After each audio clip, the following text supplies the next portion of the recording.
இறைவார்த்தை கேட்டு இதயத்தில் ஏற்று என்னாலும் வாழ்ந்து என்றும் பறைசாற்று இறைவார்த்தை கேட்டு.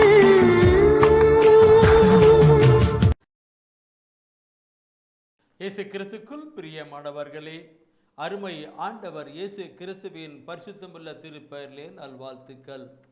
த வாய்ஸ் ஆஃப் காட், இந்த நிகழ்ச்சி ஆண்டவருடைய குரல்வழியை கேட்கின்ற ஒரு நிகழ்ச்சி.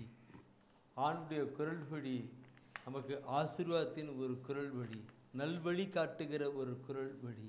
அந்த குரல் வழி நமக்கு ஆசீர்வாதத்துக்குள் நடப்பிக்கதாவே இருக்கிறது.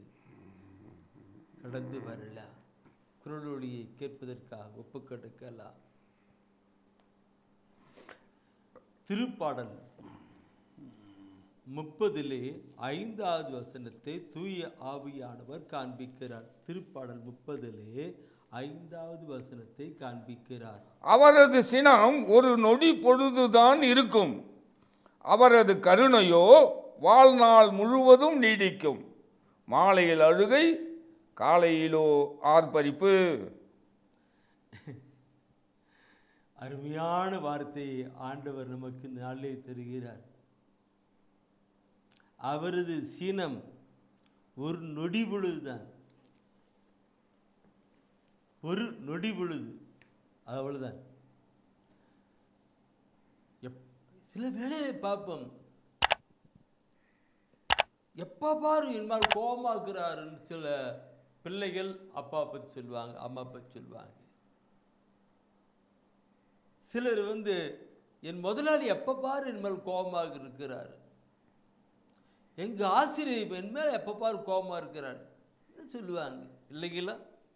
ஆமா. ஆனா நம்மை படைத்த ஆண்டவர் நாம் தவறு செய்கிற பொழுது, ஏதாவது குற்றம் புரிகிற பொழுது கோபப்படுவார், திட்டுவார். ஒரு நொடி பொழுது தான், ஒரே ஒரு நொடி பொழுது தான், அவ்வளவுதான். அதுக்கு அடுத்தது எல்லாம் அவர் மாறி போயிருத்தான் இருக்கும். அவர் சொல்ற வார்த்தையை பார்க்கின்ற வரைக்கும் அவர் சின்னம் ஒரு நொடி பொழுது தான் இருக்கும். அவரது கருணையோ வாழ்நாள் முழுதும் நீடிக்கும். கருணை, அவருடைய பேரன்பின் கருணை வாழ்நாள் முழுதும் நீடிக்கும். நொடி பொழுது எங்கே, வாழ்நாள் முழுவது எங்கே, இல்லைங்களா? அவருடைய அன்பை நாம் பார்க்கிறோம். எனவே அன்பானவர்களை பார்க்கிற பொழுது வாழ்நாள் முழுதும் நீடிக்கும் என்று பார்க்கிற பொழுது, அது சில வேளையில் இன்னைக்கு சாயந்தரத்தில் ஒரு அழுகையாக இருக்கலாம், காலில் அதெல்லாம் மறைஞ்சி போயிட்டு ஆர்ப்பரிப்பாய்க்கலாம், அதான் சொல்லி கொடுக்குறாங்க. ஆர்ப்பரிப்பாய்க்கலாம் ஒரு நொடி பொழுது தானே. அடுத்தது கருணையின் பேரன்பு தானே கடந்து வருகிறது, இல்லைங்களா? அதனால நாம் பார்க்கிற பொழுது எப்பவுமே ஆண்டவர் என்னை கோபப்பட்டிருக்கு அப்படின்னு இன்னைக்கு நிறைய பேர் என்ன நினைக்கிறாங்கனாக்க, ஒரு பாவம் தவறு செஞ்சுட்டானாக்க, ஒரு பாவம் தவறு ஆண்டவருக்கு பண்ணிட்டாக்க, அவர் அப்படி பண்ணிடுவாரா, இப்படி செஞ்சிருவாரா, இப்படி செஞ்சிருவாரா, அப்படி செஞ்சிருவாரான்னு சொல்லிட்டு அந்த பாவத்தையே நினச்சி கோபமாக படிச்சுக்கிட்டு போயிட்டே இருப்பாங்க. ஆண்டவருடைய ஆசீர்வாதத்தில் இல்லவே இல்லை. என்னைக்கு நம்முடைய பாவத்தை, குற்றத்தை நாம் ஏற்றுக்கிறோமோ அப்பவே ஆண்டவர் நம்மை மன்னிக்கிறார். ஒரு நொடிமொழி தான் கோபம், அவ்வளவுதான். வானத்து பனி போல நம்மை மாற்றி மாற்றி அமைக்கின்றதா இருக்கிறார். நான் இந்த ஊழியத்தின் பாதையிலே நான் அனுபவித்தது உண்டு, அநேகர் அனுபவிக்கிறதும் உண்டு, அதை சொல்லுகிறது காரியங்களும் உண்டு.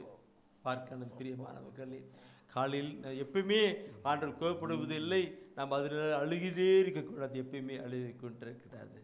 அவர் நாம் எல்லாரும் சிரிச்சுக்கிட்டு சந்தோஷமா இருக்கணும். நம்முடைய பிள்ளைகளை பார்க்கிறோம். இன்னைக்கு நம்முடைய பிள்ளைகள் எப்பவுமே அழுதுகிட்டே இருந்தா சொல்லி என்னடா இப்படி அழுதுட்டு இருக்கேன்னு பிள்ளைங்களா, அவங்க சிரிக்கிறது தான் இருக்கும், இல்லைங்களா?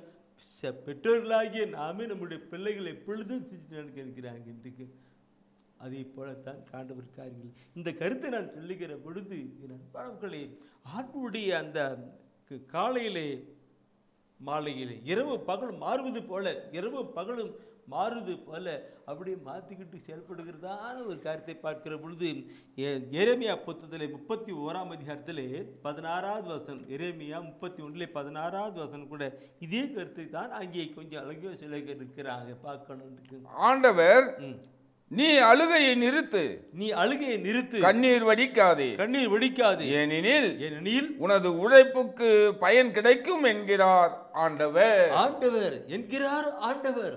எரேமியா அவரை பார்க்கிற பொழுது ஆண்டவர் சுகோரதனுக்கு நீ அழாத, ஏன் அழுற, ஏன் அழுகிற, நீ நீ அழுகையை நிறுத்து, அழாத, அழுகையை நிறுத்து, உன் கண்ணீர் வடிக்காது, நீ எவ்வளவு கஷ்டப்பட்ட அதெல்லாம் கண்ணீர் வடிக்காத என்று சொல்றதோடு மட்டுமல்ல, அன்பான சகோதரமும் கண்ணீரும் துடைக்கிறவராக இருக்கிறார்.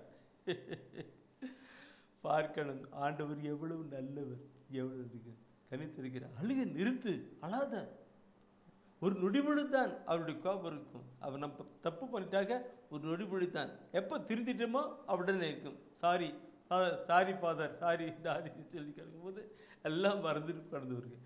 எனவே நண்பானவர்களே, மாலையிலே அழுகை என்றால் காலையிலே அது ஆர்ப்பரிப்பாக மாறிக்கொண்டே இருக்கும். ஆரோடு கூட மகிழ்ச்சியாக இருக்கும். ஒரு நொடிபொழுதுதான் அந்த நிலை இருக்கும். அவர் நொடிபொழுதுதான் அவருடைய கோபம், ஆனால் வாழ்நாள் முழுதுமாக அவருடைய அன்பும் பேரன்பும் கிருபை கடந்து வருவதாக இருக்கிறது. இதை அனுபவித்து வாழ்கிற மகளாக கடந்து வரணும். அன்பின் ஆண்டவரே, இந்த உலக வாழ்க்கையிலே, மனித வாழ்க்கையிலே நாங்கள் சில வேளை தவறு செய்வது உண்டு. அந்த தவறுக்காக நீர் எங்களை கண்டிக்கிறீர், திருத்துகிறீர். உம்முடைய கோபம் ஒரு நொடிபொழுதுதான் என்பதை நாங்கள் உணர்ந்து நாங்கள் மகிழ்ச்சி அடைகிறோம். நீ எப்பொழுதும் கோபப்பட்டு இருப்பதில் என்பதை உணர்ந்து நாங்கள் மகிழ்ச்சி அடைகிறோம். உம்முடைய கருணையும் பேரன்பும் வாழ்நாள் முழுதும் நீடிக்கிறபடினாலே இப்பொழுதும் நாங்கள் மகிழ்ந்திருக்கிற பிள்ளைகளாக இருக்கும்படி செய்து கொண்டிருக்கிறதுக்காக நன்றி செலுத்துகிறோம். எங்களை உம்முடைய திருவுளத்தின்படியே ஆசீர்வித்து வழி நடத்துவீராக. எங்களுக்காக மரித்து வைத்து வாழ்ந்து கொண்டிருக்கிற எங்கள் அருமை ரட்சகர் இயேசு கிறிஸ்துவின் திருப்பெயரில் ஜெபிக்கிறோம் எங்கள் உயிருள்ள நல்ல பிதாவே. ஆமென். ஆமென். ஆமென். ஆமென்.